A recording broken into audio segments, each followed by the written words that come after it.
Alors avec la flèche noire, on s'assure bien que rien n'est sélectionné. Vous cliquez avec la flèche noire à côté des pages, rien n'est sélectionné. Et nous allons dans la... D'abord, je vais mettre les lettrines un peu sur la gauche, là. Barre d'espacement, et je bouge un peu vers la gauche parce que je vais avoir une boîte de dialogue qui va arriver sur l'écran. Je voudrais voir en temps réel ce qui se passe derrière, donc je ne le garde pas au milieu de l'écran. Surtout sur mon écran qui a peu de points, là, pour les besoins de la projection. Alors, on va aller chercher les styles de caractères et de paragraphes. Vous allez dans le menu texte, style de caractère, et évidemment dans la version anglaise, c'est menu type, character styles et paragraph styles. Voilà, les styles de caractère et de paragraphe.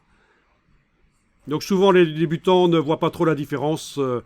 La différence, c'est que le style de caractère, c'est quand on veut modifier une partie d'un paragraphe. Typiquement, ici, c'est la première lettre du paragraphe qui est modifiée. Voilà. Alors,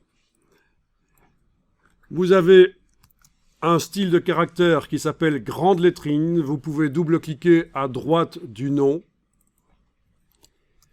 Vous avez la case, vous avez d'abord la boîte des options de style de caractère qui s'ouvre, forcément. Quand vous double-cliquez à droite du nom du style de caractère qui s'appelle grande lettrine, attention, c'est pas celui-ci, hein, c'est celui-là.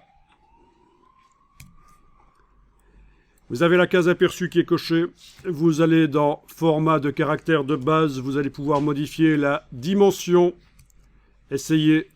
Voilà, on voit qu'on arrive à modifier la dimension. C'est pas mal. Vous allez pouvoir modifier la couleur.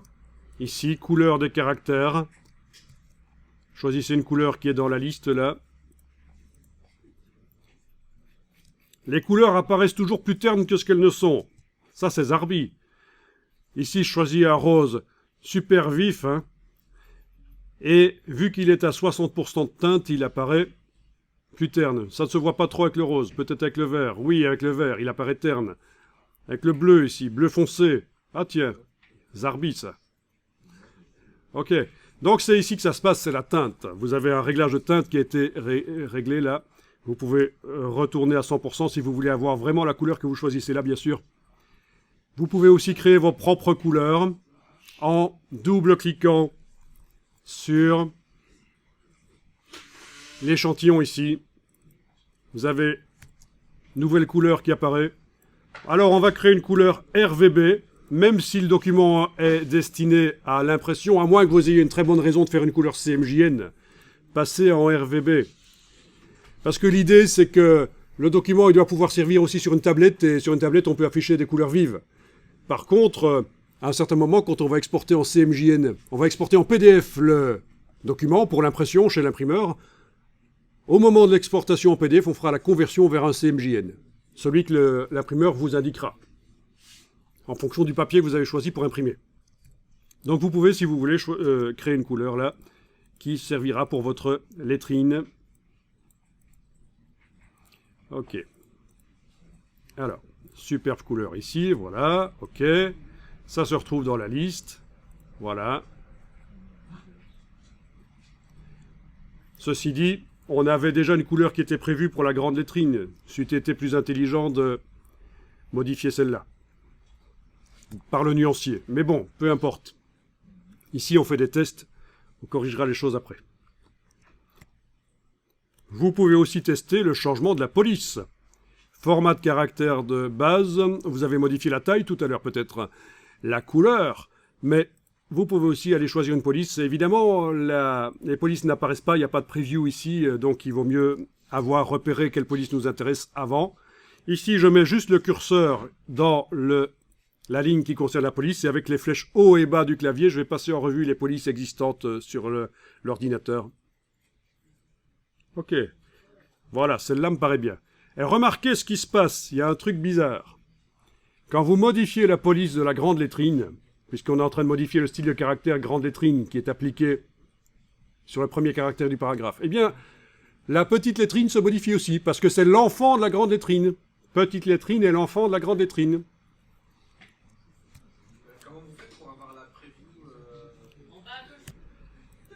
Voilà. Donc on voit bien là, quand on modifie,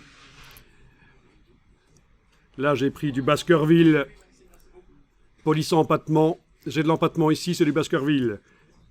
Je modifie, je suis en Helvetica, police sans empattement, police bâton, j'ai de l'Helvetica ici, j'en ai là aussi. Donc voilà, il y a un lien, c'est ça qui est intéressant.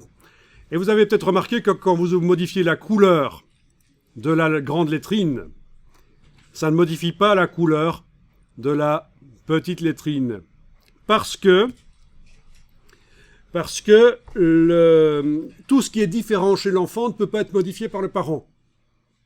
Il n'y a que ce qui est commun qui peut être modifié par le parent. Donc la police était la même sur les deux lettrines, la grande et la petite. On a pu modifier la police en même temps sur les deux. Par contre, la couleur, pas possible.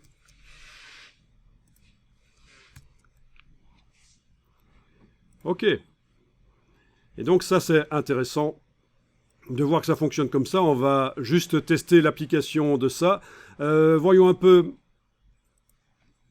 au niveau des styles de paragraphes.